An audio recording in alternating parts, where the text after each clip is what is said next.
So really quick, we're going to do this together. I'm Jessica Tovar with the Local Clean Energy Alliance. Hey everyone, my name is Colin Miller with Bay Localize, co-director of Bay Localize, also with Local Clean Energy Alliance, and we're going to explain in a moment these other configurations and networks that we're part of, because we believe that social change comes from working with coalitions and networks. I guess, so really quick, we're part of the Oakland Climate Action Coalition, which Colin will talk a little bit more about. But really quick, this image just kind of shows like a breakdown. These two circles you see here are our coalitions, and the first one is Clean Energy and Jobs Oakland, which is citywide in Oakland. And that's something that actually Colin convenes here in Oakland. And then I'm part of a larger coalition that came out just 2 years after, called the East Bay Clean Power Alliance, and we have some brochures on that we'll share with you later. But we wanted to just kind of break down what we look like.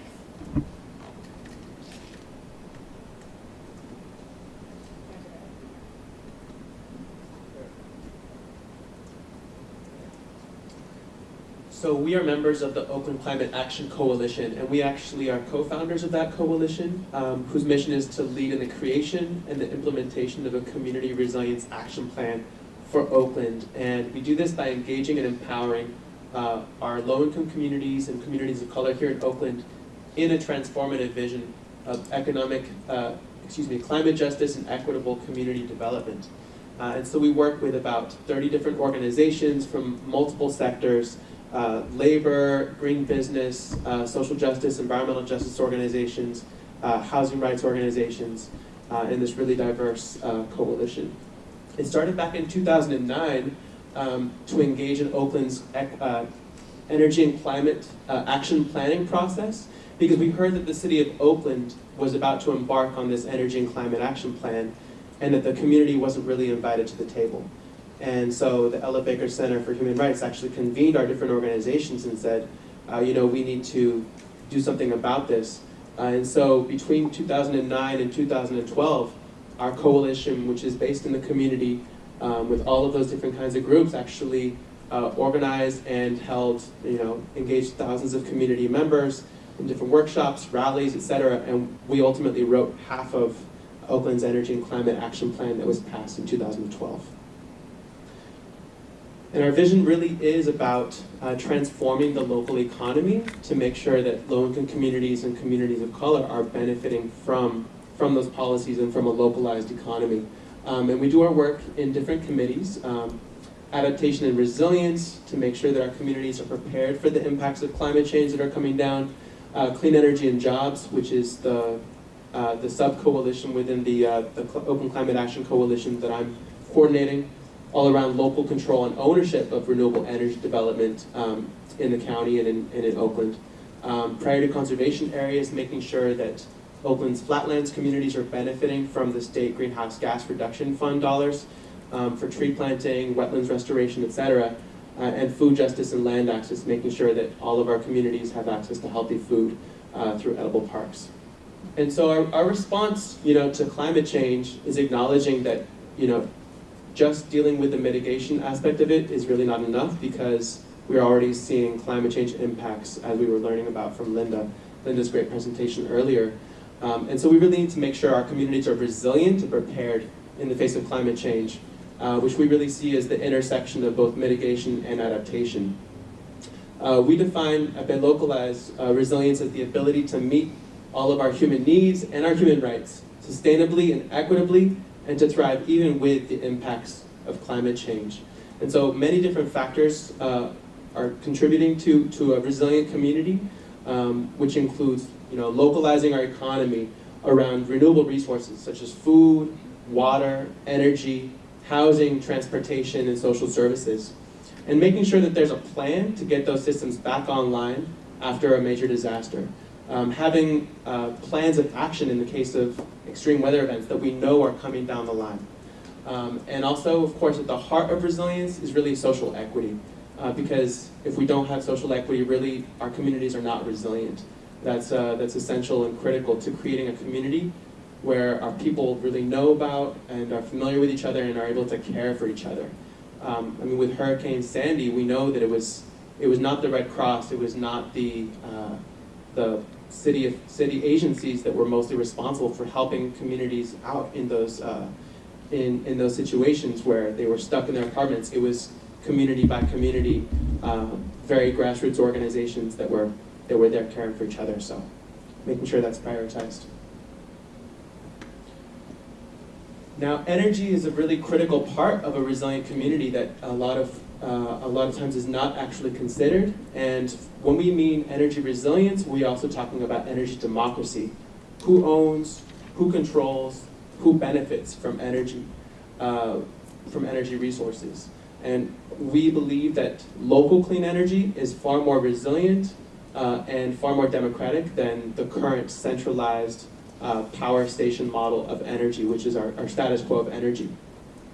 And there's some talk about the scale advantage of these large centralized power plants, but however, that's really made up can be compensated for the fact that there's a significant transmission loss line from these long transmission lines, as well as the really terrible environmental effects of developing such as large solar panels in deserts, faraway deserts.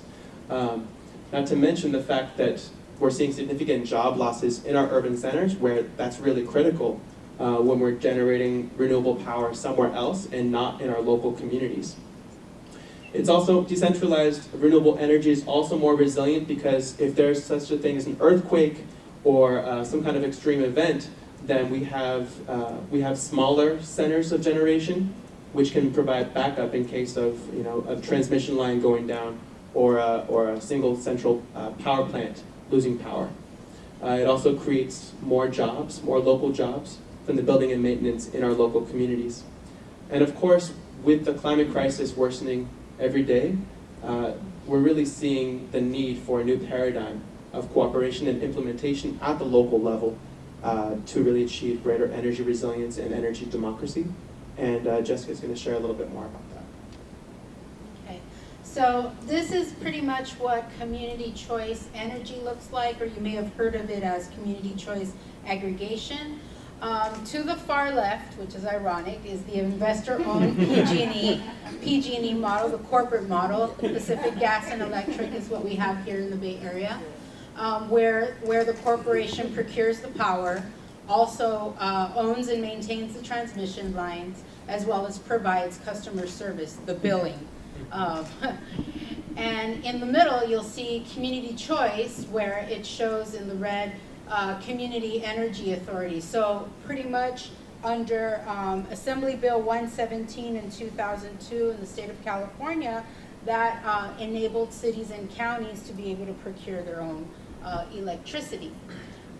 So under community choice, it's kind of like a hybrid where even though the local city, county is procuring the electricity, PG&E still owns and maintains the transmission lines and also provides the customer service of billing us, sending us the bill and making sure we pay, right? And then at the far right, again, very ironic, that this is what we're kind of like working towards, where we not only procure power, but that the government also maintains and owns the transmission lines, and that the government also provides the customer service. Next slide. So this is another image of how community choice is structured. Obviously, the community advocates advocating to Community Energy Authority or local governments, and feel free to chime in. That's really where every community choice energy program starts, is from advocacy and organizing and agitation from the community to say we need an alternative to the current corporate energy structure that is dominating the energy space right now. And once that Community Energy Authority is established, then they have continue to have relationships with the electricity providers, which we would like to see come from more decentralized renewable energy production, such as rooftop solar here, and making sure that there's really social equity considerations so that low-income communities, communities of color, renters, etc., have the ability to benefit from that kind of program. and that the jobs that are created are really high road, good paying, family sustaining jobs, union jobs. Yeah, so I just also wanted to add, like, the aggregation part, I see it as pooling. We've talked a lot about, persons who are able to put, the solar panel on their roof. And this is something that benefits somebody like me who doesn't own their home. And there's a lot of people who could benefit. This is community, right? We'll be able to create these projects here locally, both solar and wind, large scale, small scale, and everybody here in the local community in the Alameda County, East Bay, can benefit from receiving local power, as well as creating those jobs to build that infrastructure and maintain it. A significant difference also between a community choice energy program and our current status quo with PG&E is that there's a public board, and you can actually go to those meetings. And the governance structure, say here locally in the East Bay, is not yet determined, and we would like to see a more diverse, representative, and democratic governance board, public board, that we're even have seen in other examples of community choice in Marin County and Sonoma County, so that most impacted residents could have a direct voice and a direct say in the decisions that impact them regarding energy production. And so, and the idea that anyone could go to those meetings and have their voice be heard. And if anyone has ever been to a California Public Utilities Commission meeting, or has read about the levels of corruption that exist there with investor-owned utilities, know that's a significant challenge to making your voice heard in the current paradigm. So pretty much, we're the East Bay Clean Power Alliance, and that's our county-wide coalition or alliance of different individuals throughout the East Bay who are really pushing for community choice here in our county. And these are our goals for the program, pretty much providing competitively priced electricity, perhaps cheaper than PG&E, but also stable rates, which is something that we would definitely also benefit from. Prioritizing local renewables and demand reduction within 10 years, which is really, really important to us, as well as exceeding the state of California's renewable portfolio standard and PG&E's renewable portfolio standard. The creation of family sustaining high quality clean energy jobs, union jobs, and I think what's also really incredible about this is that one of the criticisms is that the renewable energy, putting the solar on your roof, has not traditionally been union work, and we really are striving to use this as an opportunity to unionize some of that workforce and create, family sustaining jobs here locally, as opposed to receiving clean energy from far off in the desert or far out in somewhere else, and not benefit us in our local economy here. Again, local and community ownership and control, improving the obvious that, improving community health and safety, and the inclusion of community in the decision-making process. So those are just like the simplified version of our goals, and in our brochure you can read more in detail about them. I wanted to also mention that we were talking a lot about labor and unions, et cetera, creating union jobs, but we also see, worker cooperatives and consumer cooperatives, et cetera, as a really important factor and a really important ingredient in terms of democratizing the energy sector. And there's really no contradiction between unions and cooperatives. You can have unionized cooperatives, as there's an IBEW local in Los Angeles that has that. So thank you very much.